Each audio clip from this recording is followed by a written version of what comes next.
Olá, seja muito bem-vindo a mais um vídeo do nosso canal. Nós traremos ao longo dessa nossa explanação os destaques relacionados com a American Heart Association no contexto do suporte avançado de vida cardiovascular, ou seja, as atualizações que saíram recentemente, agora de 2023, que trazem um foco relacionado com suporte avançado de vida cardiovascular. Então venha comigo, porque ao longo da nossa apresentação nós traremos aqui conceitos que eles são muito importantes e que nós precisamos destacar. Esse conteúdo ele é de extrema relevância, porque com certeza, se você está se preparando, por exemplo, para provas de concurso, isso vai cair em provas de concurso, para atualização do seu dia a dia e, é claro, para que você possa também estar praticando e executando as melhores evidências com base nas atualizações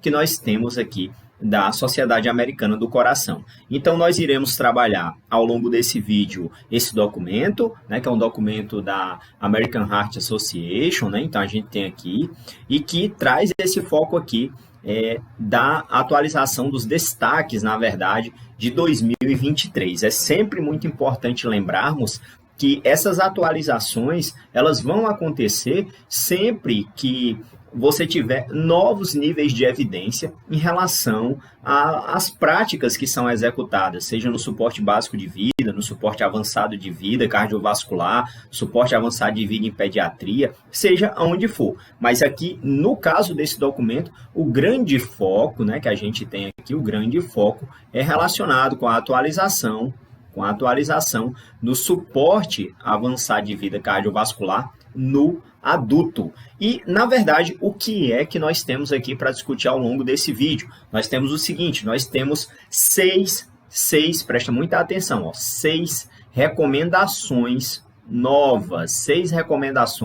novas que você precisa estar atento, porque isso aí com certeza, se você vai fazer alguma prova ou vai ser submetido a algum exame, seja prova de concurso, de residência, isso vai ser alvo de cobrança, né, nesses exames, sem dúvida alguma, porque nós estamos falando aqui de uma atualização. Mas olha só, vamos combinar uma coisa. Se você não é inscrito ainda aqui nesse canal, se inscreva. Nós sempre estamos trazendo aqui vídeos relacionados com emergência, no canal Enfermagem de Emergência, para que você possa estar atualizado, para que você possa saber o que consta relacionado com as melhores evidências no atendimento de emergência. Mas vamos aqui, sem mais delongas, direto ao ponto.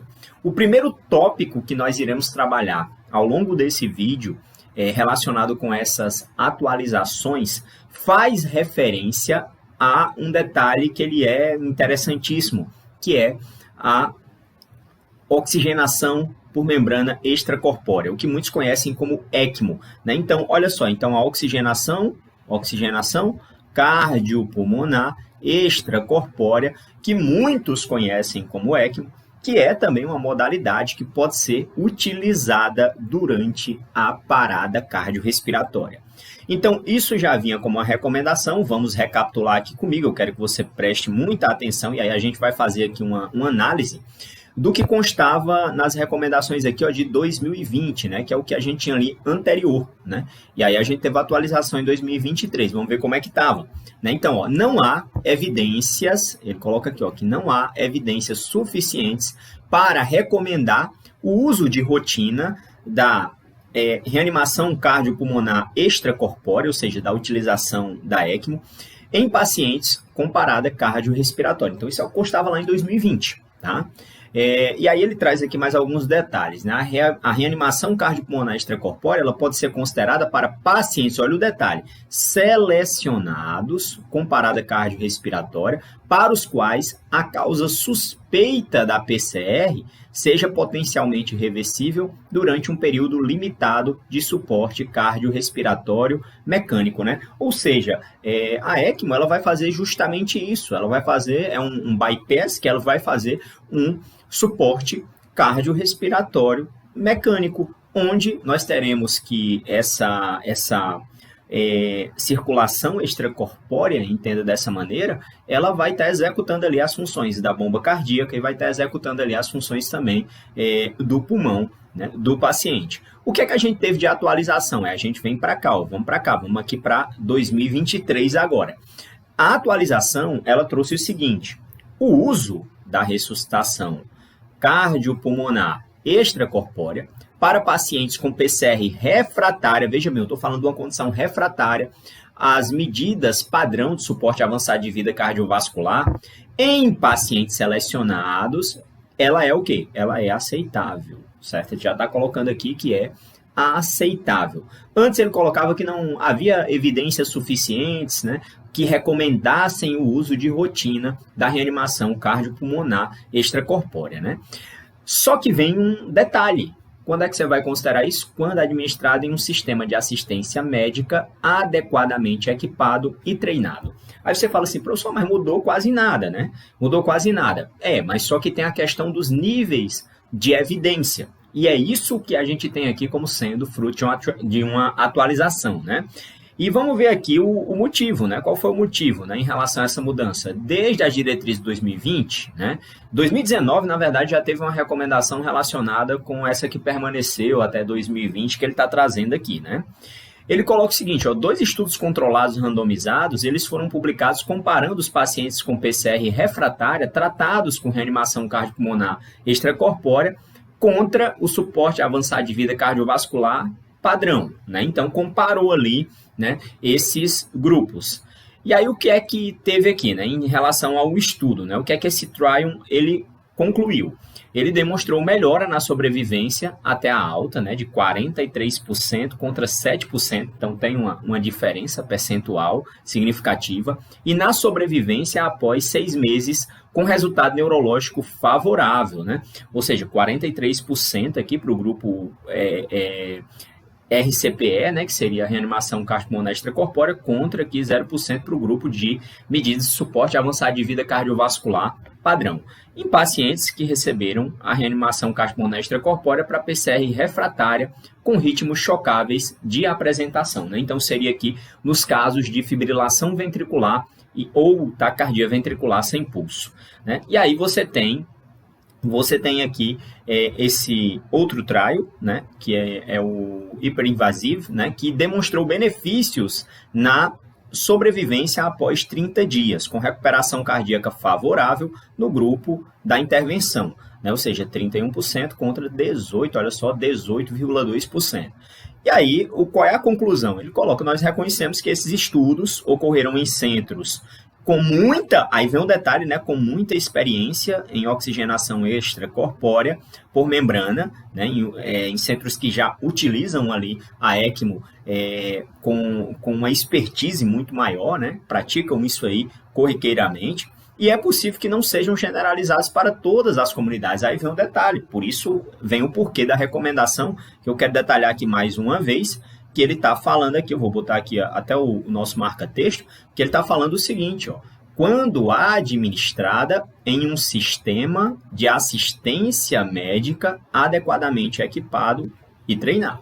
Então vem esse detalhe. Eu quero até recapitular aqui alguns pontos com vocês, relacionado com o seguinte, lá em 2019, quando saíram esses destaques também, né, que é em um outro documento, ele esmiuçou mais em relação à utilização da membrana de oxigenação extracorpórea, né? E aí lá em 2019, né, que é aquela recomendação que ele coloca, né, que estende ali para 2020, coloca como a recomendação antiga, ele falava exatamente isso, não há evidência suficiente, né, para recomendar o uso de rotina da RCP extracorpórea em pacientes com parada cardíaca, mas aí a gente tem um resultado, né, desses ensaios clínicos randomizados que foram executados. E aqui eu trouxe essa imagem, que é uma imagem que consta lá também nas recomendações de 2019, que ela mostra exatamente como funciona a ECMO, né, nesses pacientes, como é que vai ser utilizada. Então, nós teremos aqui uma canulação de uma veia de grosso calibre, que ela vai,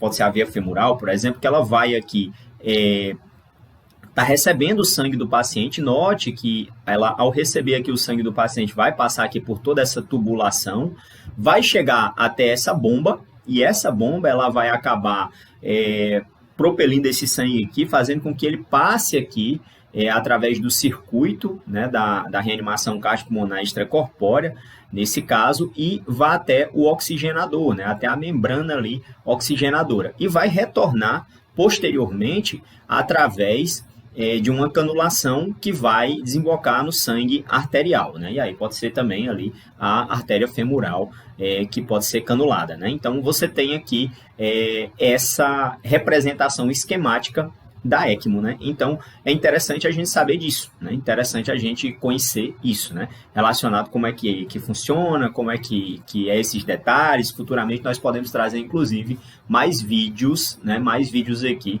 com mais detalhes, né? Então, para você saber, então, recapitulando, o que é que fica para a gente aqui, então, o uso da ressuscitação cardiopulmonar extracorpórea para pacientes com assistência, com PCR, refratária ao suporte avançado de vida cardiovascular padrão, é aceitável em pacientes selecionados quando administrada em um sistema de assistência médica adequadamente equipado e treinado. É isso que fica aqui em 2023 como recomendação, com o melhor nível de evidência, né, com base nesses estudos aqui que nós trouxemos.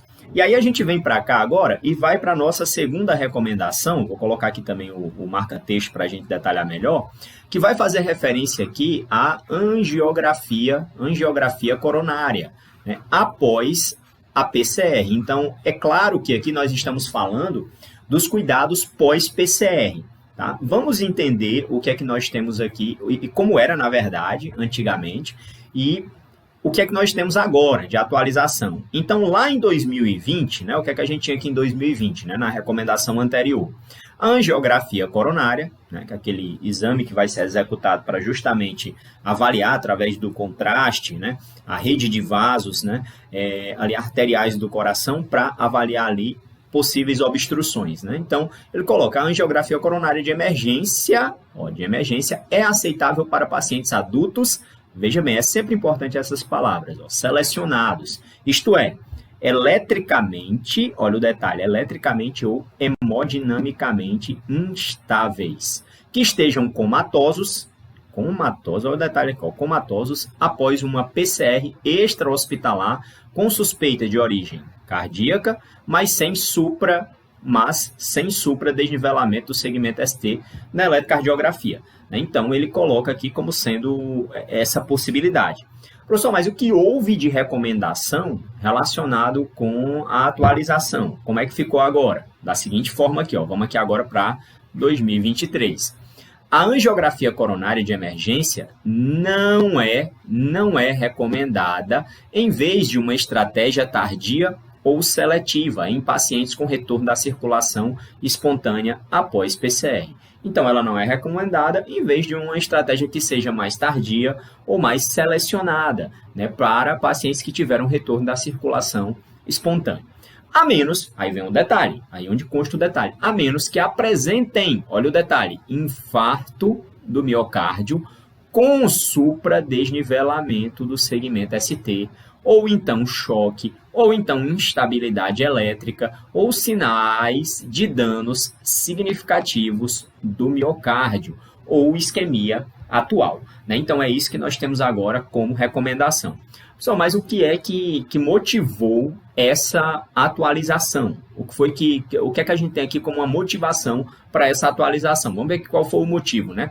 Desde as diretrizes de 2020, né? O que é que a gente tem aqui? 4 novos estudos controlados, randomizados, eles foram publicados. Então, é isso que faz com que haja essas modificações, né? O nível de evidência.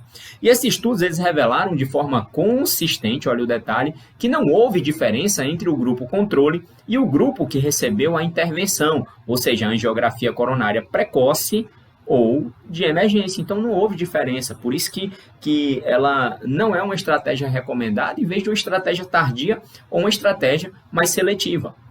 No entanto, aí vem o detalhe, no entanto, populações importantes de pacientes foram excluídas desses estudos clínicos. Os pacientes com supradesnivelamento de segmento ST, né, então o supra de ST, choque cardiogênico, sinais de dano miocárdico significativo, instabilidade elétrica e isquemia atual foram excluídos ou autorizados a passar para o grupo D, olha o detalhe, de emergência, né, de emergência. Dada a escassez de dados específicos para PCR e os benefícios evidentes da revascularização de emergência em pacientes sem PCR, com infarto do miocárdio com supradesnivelamento do segmento ST, pacientes com síndrome coronariana aguda de alto risco e pacientes com choque cardiogênico, recomendamos considerar o uso da revascularização e angiografia coronária de emergência nessas populações de pacientes. Aí eu quero resgatar com você aqui um ponto importante, que é quando a gente vai lá para as recomendações que saíram, olha só, trazendo aqui para você, ó, de 2020, né? Os destaques que saíram lá de 2020, que ele trouxe ali algumas modificações relacionadas com os cuidados pós-PCR. E olha só, o que é que já falava ali na parte dos cuidados pós-PCR, nessa fase tão importante que nós falamos, que é a fase de manejo contínuo e atividade de urgências adicionais, né? Tem a fase de estabilização inicial, que aqui não é o objetivo a gente detalhar esse fluxograma, a gente pode fazer isso em um outro vídeo, né? E aí você deixa aqui o seu comentário, se você quer que a gente faça esse detalhamento aqui em um outro vídeo, traga mais informações sobre cuidados pós-PCR. E aí o que é que acontece? Na parte do manejo contínuo e atividades de urgência adicionais, o que é que já era falado aqui? Depois você estabilizava lá o teu paciente. Considerar intervenção cardíaca de urgência, né? Nesse caso a angiografia, né? Com a possível estratégia ali de abertura do vaso, se fosse necessário. Nos casos que tem infarto agudo do miocárdio com supradesnivelamento do segmento ST presente, no caso que houver choque cardiogênico instável ou na situação onde o paciente ele tenha suporte circulatório mecânico necessário, né? Então é isso que nós já tínhamos ali 2020 como recomendação para esse grupo, para essa população. A gente não tem aqui grandes diferenças, porque esse grupo, como já foi falado aqui em relação ao motivo, ele se enquadra num grupo para um encaminhamento de emergência. Então, de fato, é que a gente não temos, na verdade, modificações em relação a essa situação. Vamos aqui para o próximo tópico, que ele fala sobre, é o terceiro tópico já, né? Que ele fala sobre controle de temperatura. E uma coisa aqui já está muito clara, que foi modificada, porque ele está trazendo agora controle de temperatura. E antes a gente chamava de CDT, né, que era o controle direcionado de temperatura. Isso foi atualizado nas recomendações de 2023, né? E esse controle de temperatura após a PCR também presta muita atenção, também é algo que nós iremos fazer lá nos cuidados pós-PCR. Então, lá no fluxograma, no mesmo fluxograma de cuidados pós-PCR, você vai ter também ali esses detalhes, tá? Esses detalhes. Vamos ver aqui o que é que aconteceu aqui. 2020, qual era a recomendação que a gente tinha? A recomendação anterior, né? Isso aqui já foi muito cobrado em prova de concurso, né? Então, é passível de que essa atualização aqui, ela vá se fazer presente em muitas provas, tá? Em muitas provas, sem dúvida, tá? E é muito relevante, porque isso aqui altera estruturalmente o fluxograma, né? Então, por isso que vai ser muito importante a gente saber disso aqui. Então, como é que estava lá em 2020, né? 2020 que veio recomendado até sair esses novos destaques. Recomendamos selecionar e manter uma temperatura constante entre 32 e 36 graus Celsius durante, olha só como ele falava antes, ó, o controle direcionado da temperatura, tá? Então, é isso que constava lá, isso aí nas primeiras 24 horas, né? Aquela coisa toda. Beleza, maravilha. Só que em 2023 nós tivemos aqui essa atualização que ela ampliou um pouco mais essa margem, né? Dando uma faixa de temperatura ali para o controle de temperatura um pouco mais larga, né? Se você for parar para analisar. Ou seja, em 2023 a gente tem aqui essa atualização. Olha só, então, qual é a atualização, professor? Recomendamos selecionar e manter, olha só, a mesma coisa, selecionar e manter uma temperatura constante entre 32 e 37,5 graus Celsius durante o controle de temperatura. Note que o número foi alterado após a parada cardiorrespiratória. Tranquilo? Então, eu preciso saber disso. Agora, vamos ver aqui um pouquinho dos motivos. Vou botar a caneta aqui para destacar um pouquinho melhor, né? Então, olha só. A gente tem aqui o Target Temperature Management Tool Trial, né? Que não detectou diferenças nos resultados primários da categoria de desempenho cerebral, né? De 1 ou 2 ou 6 meses em pacientes randomizados para 33 graus Celsius ou então para normotermia. Então, não houve ali essas diferenças, não teve diferenças, né? Com tratamento precoce da febre, né, ou seja, 37,5 graus Celsius, durante 28 horas após a randomização.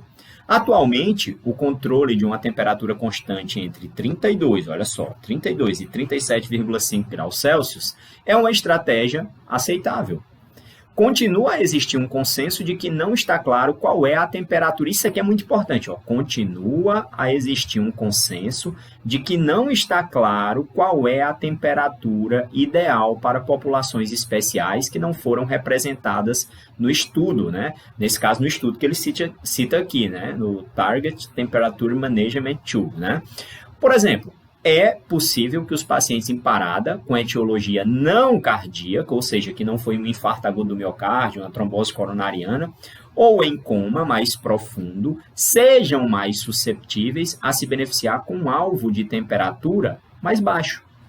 Também observamos uma mudança na terminologia, né, que é o que a gente acabou citando aqui desde o início, né? Passou a ser aqui agora, ó, controle de temperatura, em vez de controle direcionado da temperatura. Então, a gente tem aqui essa terceira modificação. Vamos analisar aqui estruturalmente como é que constava lá, né, nas recomendações de 2020. Né, ó. Se você olhasse aqui, você tinha isso aqui, ó, o controle, ele ainda chamava aqui direcionado, né, de temperatura, se o paciente ele não estiver atendendo a comandos. Isso é muito importante, isso aqui era para os pacientes comatosos. Né? Então, eu fazia essa pergunta, o meu paciente está obedecendo a comandos? Não, então eu pensava nessa neuroproteção. Né? Inicie o controle direcionado de temperatura, assim que possível, comece entre 32 e 36, ó, era antigamente assim, 32 e 36 graus Celsius, durante 24 horas, usando dispositivo de resfriamento com loop de feedback, né, para te dar ali essa temperatura. Então, hoje, a recomendação é você tentar, né, recomenda-se, né, tentar manter essa temperatura entre 32 e 37,5 graus Celsius. A gente modifica esse termo, não mais de controle direcionado de temperatura para controle de temperatura, tá? Então, detalhe importante.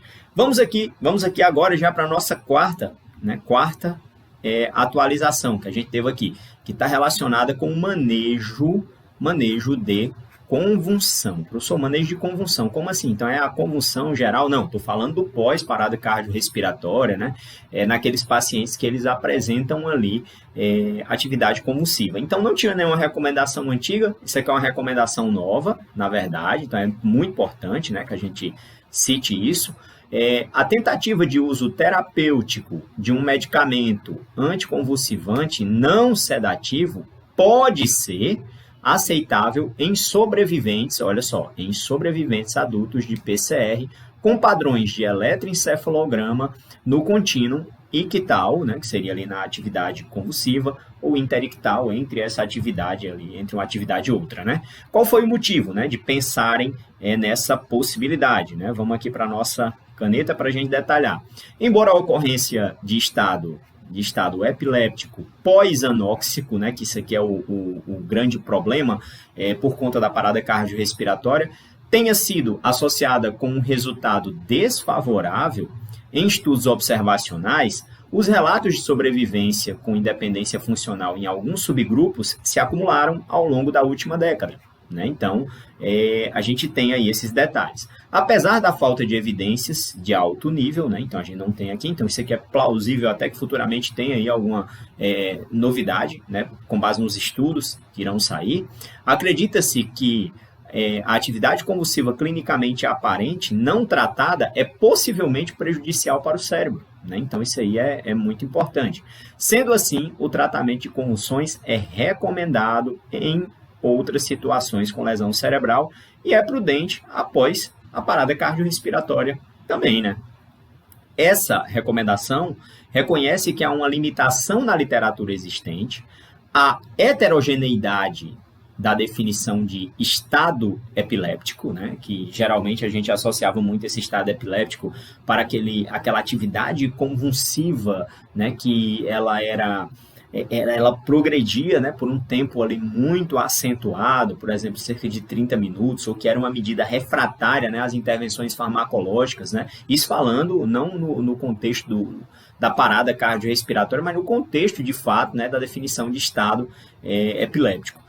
A atualização focada em 2023, ela fornece critérios para definir as convulsões de modo a ajudar os médicos a padronizar as definições, né? Então, fica aí esse detalhe. Então, a recomendação nova é uma recomendação que ela traz exatamente isso. Tentativa de uso terapêutico de um medicamento anticonvulsivante não sedativo, ela pode ser aceitável em sobreviventes adultos de parada cardiorrespiratória com padrões de eletroencefalograma, né, nesse contínuo ali, ictal, interictal. Né? Então, interessante. E aí a gente vem aqui, né, para a nossa quinta atualização, que essa quinta atualização ela faz referência a um ponto muito importante, né, do contexto da parada cardiorrespiratória, que é a parte de doação de órgãos, né, que é pouco discutido, né, se você parar para analisar. Por isso que essa recomendação aqui, de 2023, ela é uma recomendação nova, né, se você for parar para analisar.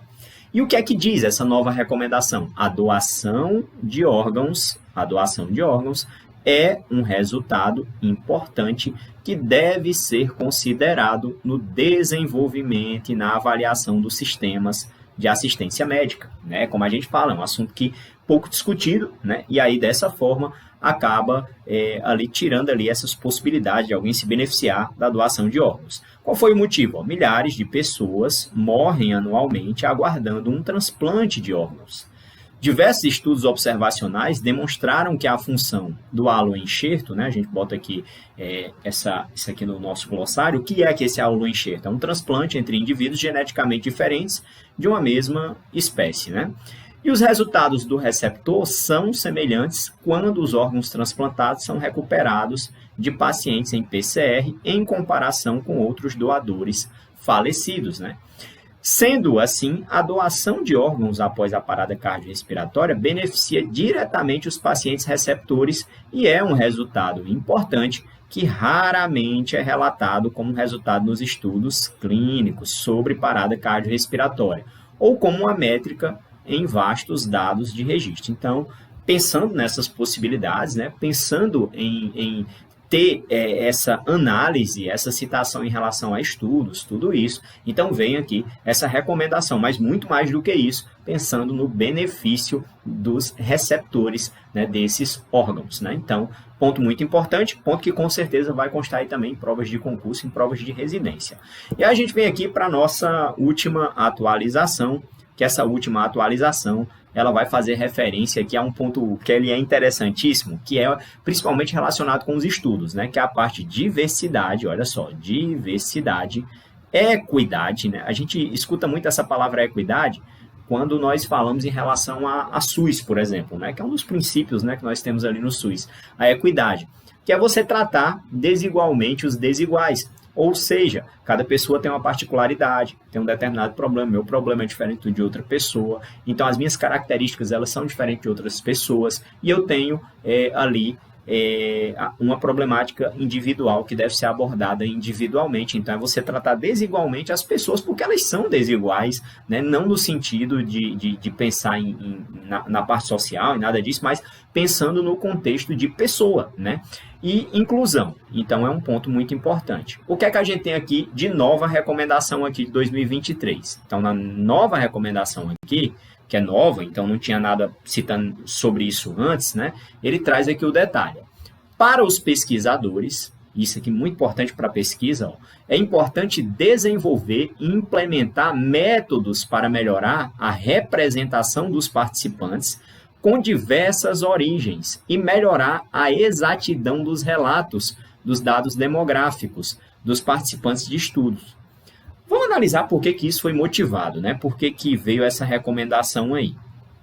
Qual é o motivo aqui? O motivo é o seguinte, a prevalência, as características e os tratamentos da PCR diferem de acordo com, olha o detalhe, sexo e os grupos raciais. Essas são covariáveis importantes que não são relatadas de forma consistente na literatura e não são contabilizadas na maioria dos estudos intervencionistas. A quantificação mais detalhada dessas disparidades bem como a elucidação das causas subjacentes, são críticas para o desenvolvimento de intervenções que as eliminarão. Ou seja, olha o detalhe importante, né? Os estudos eles são feitos e muitas vezes não é levado em consideração esses fatores, como por exemplo o sexo, como por exemplo grupos raciais, e isso pode trazer aí métricas diferentes se você for parar para analisar. Então isso precisa ser levado em consideração. Por isso, nós temos aqui esse alerta para atentar para a diversidade, para a equidade e para a inclusão em relação a principalmente esses grupos populacionais quando nós falamos relacionado com estudos, né? Porque isso pode trazer, de certa forma, algum viés. Então, essas são as principais recomendações, né, que constam aí nesses destaques de 2023. Foi um prazer trazer isso aqui para você. Se você não é inscrito ainda no canal, se inscreva, por aqui a gente sempre está trazendo conteúdo relacionado com emergência. E eu te aguardo nos nossos próximos vídeos. Um forte abraço.